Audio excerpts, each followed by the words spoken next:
انا راجل. انا راجل. انا راجل. انا راجل. انا راجل. جبنا 4 رجاله وحطينا وسطهم بنت وغمينا اللجنه وقلنا لهم في كل جوله يطلعوا اللي متاكدين انه راجل، لو طلعوا البنت بالغلط يخسر. ده برنامج اللجنه. بنت عامله فيها راجل وجايه تشتغل اللجنه. مين مش راجل؟ اكيد حد من الخمسه اللي واقفين دول يعني، واحنا اغبياء. هو ايه الحكايه بقى يا جدعان؟ هو اي حد معدي كده يجي يشتغل لجنه؟ ما هي مش سهله كده، مش ذكوريه مني ولا اي حاجه، بس انتي ذكاء نفشي قوي. بتسبوت فين يا رقم واحد مع الشباب؟ انت عندك كام سنه؟ 36. 36. ده انت راجل متجوز يعني المفروض او كده؟ لا لسه. ليه؟ عادي يعني ما لقيتش يعني بنت الحلال. اوكي، ربنا يرزقك بيها يا حبيب قلبي يا رب.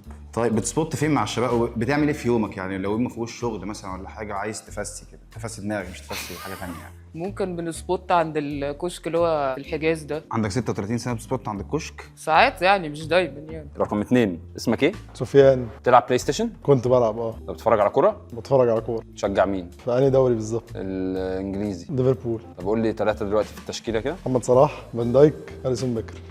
انت شكلك كده راجل يا معلم، بس خلينا نشوف.